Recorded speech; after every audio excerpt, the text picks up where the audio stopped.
names were Monica, Margot, Nancy, and Barbara, and they were the cool girls, the hip girls, the girls all the boys loved in high school, and some of the teachers too. I hadn't thought about them for years until last summer, when I was reading a review of a new biography about the singer and songwriter Stephen Stills. The writer was saying that no other musician's songs are woven as deeply into the hearts and minds and souls of the baby boomer generation as his. And if you were to get a random assortment of us together, we'd still be able to sing his biggest hits by heart. And not only that, but in harmony. Really, I thought? I hated Stephen Stills in high school, especially that infernal album simply titled Crosby, Stills, and Nash, which Monica, Margot, Nancy, and Barbara used to play all the time. The album where the three of them are sitting with their guitars on a broken-down couch outside a dilapidated house in their scuffed boots, faded jeans, and shaggy hair. I wondered why this band had apparently transfixed my generation like no other, at least according to this writer, so I went online to listen to the songs she mentioned in the article. And the first one I clicked on was called Helplessly Hoping. No sooner did I hear the first notes of Stephen Stills' acoustic guitar than I was transported back to the big red brick girls' dormitory at the Quaker boarding school outside of Philadelphia, where I went to high school. It was 1969 or 70, a sunny Saturday afternoon. Helplessly Hoping was blasting out of a dorm room, and Barbara was gliding down the hall in her faded bell-bottom jeans, perfectly frayed along the edges. Margot preferred denim overalls and red bandanas. Nancy liked tiny skirts with ballet flats.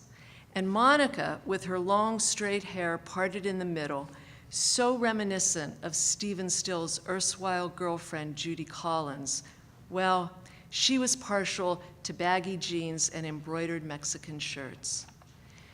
They traveled in a pack and had this way of walking four abreast that made them seem invincible, lethally beautiful, like the alpha girls or the mean girls of today. Were they mean? I don't have a clue. I was too afraid to approach them. But I do know how they made me feel, exactly like the speaker of that song, helplessly hoping, gasping at glimpses, wishing I could fly, only to trip at the sound of goodbye. And it wasn't just that song, it was all the songs on that album, so achingly beautiful, including his famous breakup song for Judy Collins. Sometimes it hurts so badly, I must cry out loud. I am lonely. At the time, it was an excruciating amount of emotion to bear. So I did the only thing my teenage self knew how to do. I decided that I hated Monica, Margot, Nancy, and Barbara, and also Crosby, Stills, and Nash, and later Neil Young. All those saccharine melodies and sentimental lyrics, I preferred the Rolling Stones and Jimi Hendrix and the Grateful Dead. But 50 years later, I discovered that those very same songs had the power to move me, to fill me with an unsettled longing and a touch of dread and sorrow. Only this time around, it wasn't painful. It didn't bother me. I just thought they were beautiful. And I began to wonder, what if I was wrong about everything? Wrong about Stephen Stills, wrong about Crosby, Stills, and Nash, and later Young. Wrong about Monica, Margot, Nancy, and Barbara. Maybe they weren't as invincible as I thought they were. I began to wonder what happened to them after high school, how it all worked out for them. But I resisted the temptation to go online and find out.